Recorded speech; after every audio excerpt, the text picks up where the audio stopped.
예, 자 여러분 명상록 보여드리도록 하겠습니다. 아주 좋은 글인데 되게 어렵죠. 그래서 여러분 어떤 메시지를 전달하고자 하는 글인지 한 번에 이해가 안 되시면 두 번, 세 번 반복해서 읽어주시면 좋겠다 이런 생각인데요. 특별히 저희 교과서에는 두 가지 정도가 소개되고 있죠. 첫 번째는 제3권 제2절 그리고 두 번째는 제4권 제3절입니다. 먼저는 3권의 2절 이야기 먼저 해드릴 텐데요. 여기서의 핵심은 뭐냐면 세상에 존재하는 자연스럽게 발생하는 것들에는 모두 아름다움이 존재한다는 거거든요. 그러니까 쉽게 말하면 세상에 있는 많은 것들, 인공적으로 만들어진 것은 물론이고 하지만 그보다는 자연스럽게 이루어지는 많은 것들 안에는 아름다움이 있다는 겁니다. 그러면 사람에게 필요한 것은 뭐냐? 그 숨겨진 아름다움을 발견해낼 수 있는 힘인데 그것은 크게 두 가지, 감수성과 통찰력이라는 이야기를 하는 거거든요. 그러니까 결국 종합해 보자면 내가 갖고 있는 감수성이나 통찰력을 통해서 우리 주변의 아름다움을 발견하는 것에 대한 이야기를 하고 있습니다. 감수성과 통찰력을 통해 아름다움을 발견하는 것. 자, 한번 읽어봅시다.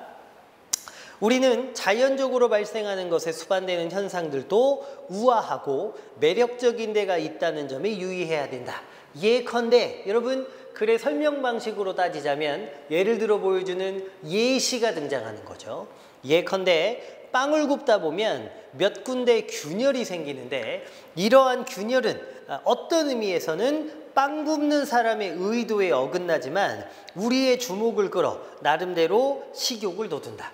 무화과도 가장 잘 익었을 때 갈라지고 농익은 올리브도 썩기 직전에 나름대로 아름답다. 고개 숙인 이삭, 사자의 주름진 이마, 멧돼지 입에서 흘러내리는 거품 등등은 따로 떼어서 보면 아름다움과는 거리가 멀지만 자연적으로 발생하는 것에 수반되는 까닭에 그것들을 돋보이게 하고 나름의 매력이 있는 것이다. 그래서 여러분 예를 들어 가지고 굉장히 다양한 것들의 자연스러움 속에 숨어있는 아름다움에 대한 이야기를 하고 있는 거죠. 그러면서 따라서 누군가가 우주 안에서 발생하는 것들을 살필 때 감수성과 더 깊은 통찰력을 갖고 바라본다면 감수성과 더 깊은 통찰력에다가 밑줄 그으시고 이게 바로 뭐냐? 아름다움을 발견하기 위해서 필요한 것이죠. 아름다움을 발견하기 위해 필요한 것. 아름다움을 발견하기 위해 필요한 것. 그것을 갖고 바라본다면 그런 부수 현상이라 하더라도 나름대로 전체와 즐겁게 조화를 이루는 것처럼 보이지 않는 것은 거의 아무것도 없을 것이다. 그런 사람은 야수의 쩍 벌린 입을 보고도 화가들이나 조각가들이 모방해 놓은 것을 볼 때 못지않은 즐거움을 느낄 것이다. 또한 노인에게서 원숭미 같은 것을 보고 아이들의 매력을 순결한 눈으로 바라볼 수 있을 것이다. 모든 사람에게 다 설득력을 지니는 것은 아니겠지만 자연과 자연의 작용에 친숙한 사람만이 느낄 수 있는 그런 경험은 한두 가지가 아니다. 결국 여러분 우리 주변에서 볼 수 있는 많은 자연스러운 것들은 모두 독특한 아름다움을 갖고 있는 것이고 그것을 감수성과 통찰력을 통해 발견할 수 있어야 된다. 뭐 이런 메시지를 전달하는 부분이죠. 그 다음 4권의 3절 보겠습니다. 여기는 여러분 사람이 살다 보면 근심이라든가 불안이라든가 이런 많은 부정적인 감정 때문에 힘들어지는 경우가 있거든요. 그것을 어떻게 극복할 것인지에 대한 내용이에요. 크게 두 가지인데요. 첫 번째는 모든 것은 마음먹기에 달렸다는 거죠. 이건 사실은 원효 스님의 이야기에서도 유명한 거 아닙니까? 굉장히 목이 마른 순간에 맛있게 먹었던 물이 다음날 아침에 확인해 보니까 해골바가지, 썩은 물이더라. 결국 내가 어떤 마음으로 그것에 접근하느냐에 따라 가지고 맛있는 물로도 혹은 토할 것 같은 물로도 다가오는 거 아닙니까? 그래서 자신의 내면에 포커스를 맞추어라. 이게 첫 번째고요. 두 번째는 비슷한 이야기인데 주변 것들에 대해서 너무 관심을 가질 필요는 없다는 거죠. 그것이 부가 됐든 명예가 됐든 권력이 됐든 아름다운 것이 됐든 그 무엇이 됐든지 간에 변하지 않는 것은 없거든. 그러니까 주변 것에 대한 관심을 줄이고 자신의 내면에 집중하게 되면 안 좋은 감정들을 극복할 수 있다. 뭐 그런 것들이거든요. 한번 봅시다. 4권 3절입니다. 사람들은 시골에서, 해변에서, 산속에서 자신을 위한 은신처를 찾는다. 너도, 여러분 여기 너는 지은이인 아우렐리우스를 얘기하는 거예요. 너도 무엇보다 그런 것을 그리워하는 버릇이 있다. 그러나 이것이야말로 어리석기 짝이 없는 짓이다. 너는 원하기만 하면 언제든지 네 자신 속으로 은신할 수 있기 때문이다. 주변에서 은신처를 찾지만 사실 의미 없는 행위라는 거죠. 왜냐하면 내 안을 집중하면 되니까. 인간에게 자신의 영혼보다 더 조용하고 한적한 은신처는 없다. 자신의 내면을 들여다보기만 해도 당장 더없이 마음이 편안해지는 그런 것을 갖고 있는 사람은 특히 그러하다. 마음이 편안해진다고 하는 것은 정돈된 마음가짐을 말한다. 정돈된 마음가짐에 밑줄 그어 보시고요. 이거를 아파테이아라고 하거든요. 적어보세요. 아파테이아, 괄호 열고 스토아 학파, 괄호 닫고.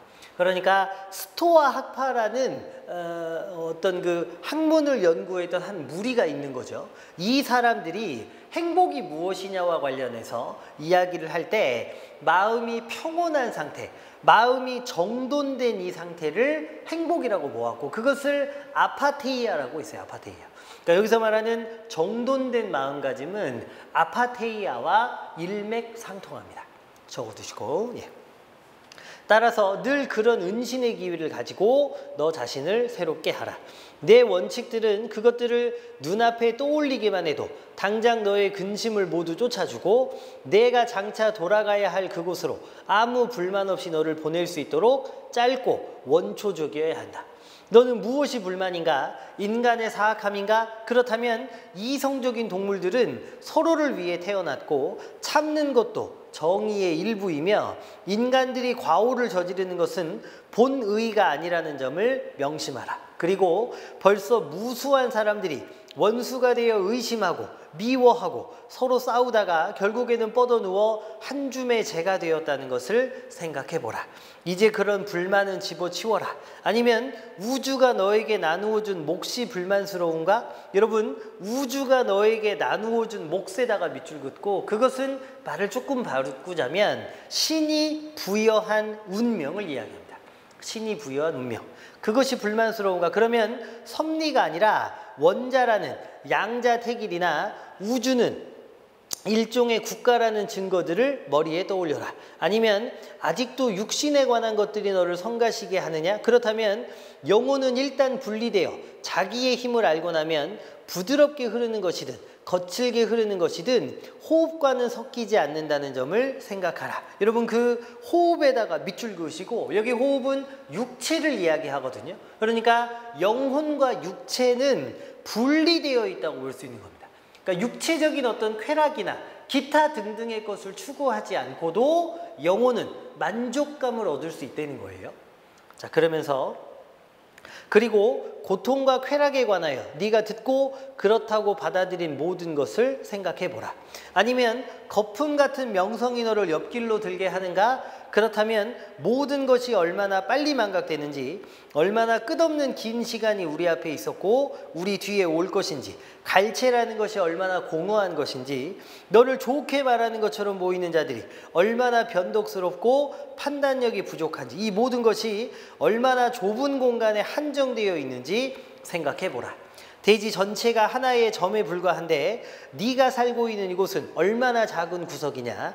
그러니 여기서 너를 찬양할 자들이 있어 보아야 얼마나 많겠으며 그들은 또 어떤 자들이겠느냐. 여러분 거기 보면 계속 묻고 답하고 묻고 답하고 묻고 답하는 형식인데요.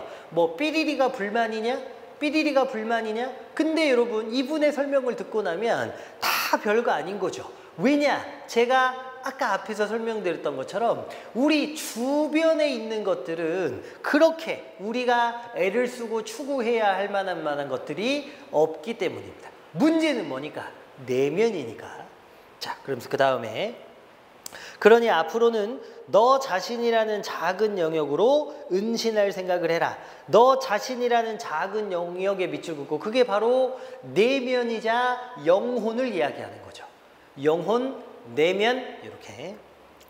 그리고 무엇보다도 빗나가거나 긴장하지 말고 자유인이 되어 인간으로서 시민으로서 죽게 마련인 동물로서 사물들을 보도록 하라. 네가 늘 가까이하며 참고하게 될 원칙에는 다음의 두 가지가 포함되어야 될 것이다. 첫째, 사물들은 네 영혼을 장악하지 못하고 꼼짝없이 영혼 밖에 존재하는 것이므로 불안은 오직 우리 안에 있는 의견에서 기인한다는 것이다. 결국 아까 원효 대사가 그렇게 시원하게 마셨던 물, 하지만 다음 날에는 토하고 마는 것처럼 내가 어떤 마음으로 그것에 접근하느냐가 중요한 것이 되는 거죠.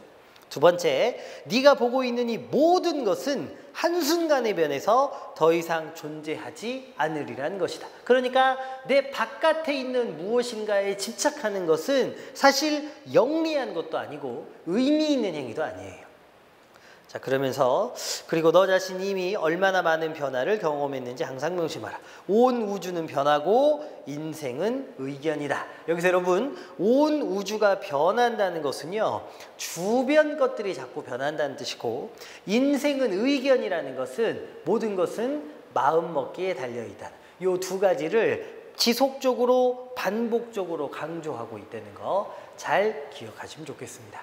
그래서 문제도 풀 건데요. 여기와 관련해 가지고 내면의 평화를 중시하는 어떤 시들과 연결해서 시험 문제가 나올 수 있거든요. 그래서 이 작품에서 핵심이 바깥의 것이 아니라 안의 것에 포커스를 맞추고 있다는 걸 꼭 기억해 주시면 좋겠습니다.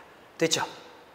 예, 조금 더 자세한 내용은 수업 시간에 개개인별로 봐드리면서 보여드릴게요. 여기까지입니다. 수고하셨습니다.